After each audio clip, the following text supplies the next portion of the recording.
Assalamualaikum warahmatullahi wabarakatuh. Hello, ma'am, and hello, my friends. My name is Muhammad Atariksha, and in this video, my team will talk about museum. But first, let me introduce our team members in the order of our appearance. The first part of the video will be presented by myself, Muhammad Atariksha. The second video will be presented by Gustina Gresmelli, and she will talk about the early and modern histories of museums. Now let's get to our point. What is a museum? According to Wikipedia, a museum is an institution that cares for a collection of artifacts and other objects of artistic, cultural, historical, or scientific importance. Many public museums make these items available for public viewing through exhibits that may be permanent or temporary. The largest museums are located in major cities throughout the world, while thousands of local museums exist in smaller cities, towns, and rural areas.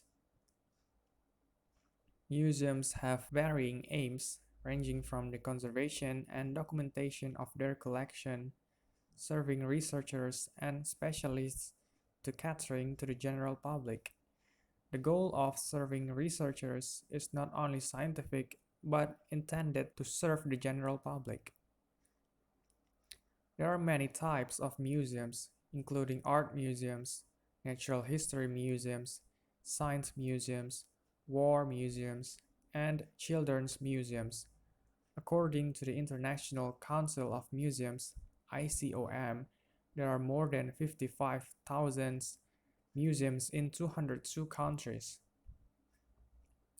The purpose of a modern museum is to collect, preserve, interpret, and display objects of artistic, cultural, or scientific significance for the study and education of the public. From a visitor or community perspective, this purpose can also depend on one's point of view. A trip to a local history museum or large city art museum can be can be an entertaining and enlightening way to spend a day. To city leaders, an active museum community can be seen as a gauge of the cultural or economical health of a city and a way to increase the sophistication of its inhabitants. To a museum professional, a museum might be seen as a way to educate the public about the museum's mission, such as civil rights or environmentalism. Museums are, above all, storehouses of knowledge. Museum purposes vary from institution to institution. Some favor education over conservation, or vice versa. The statutes of the International Council of Museums (ICOM), adopted in 1970, define a museum as a non-profit, permanent institution in the service of society and its development to the public, which acquires, conserves, researches, communicates, and exhibits the tangible and intangible heritage of humanity and its environment for the purposes of education, study, and enjoyment. A proposed change to this definition, which would have museums actively engage with political and social issues, was postponed in 2020 after substantial opposition from ICOM members. Alright, I think that's all from me. The second part of our video will be presented by Gustina Grismelli. Hello, ma'am. I'm Gusna Gusmali. I am going to continue the explanation from Muhammad Atarisha.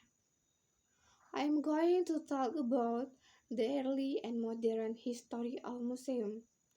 Early museum began as the private collection of wealthy individual, family or institution of art and rare or curious natural object and artifact. These were often displayed in so-called wonder room or cabinet of curiosities One of the oldest museums kuno is Enigaldinana Museum, built by Princess Enigaldi in modern Iraq at the end of the Neo-Babylonian Empire. Public access to this museum was often possible for the respect especially to private art collection, but at the whim of the owner and his staff. One way that elite men during this time period gained a higher social status in the world of elite was by becoming a collector of the day's curious objects and displaying them. Now I'm going to talk about modern history of museum. Modern museums first emigrated in Western Europe, then spread into other parts of the world. The first public museums were often only by the middle and upper class. It could be difficult to gain entrance when the British Museum opened to the public in 1759. It was a concern that large crowd called the artifact prospective visionary to the British Museum had to apply in writing for admission. A small group were allowed into the gallery each day. The British Museum became increasingly popular during the 19th century amongst all age groups and social class who visit the British Museum, especially on public holiday. Alright, I think that's all from me.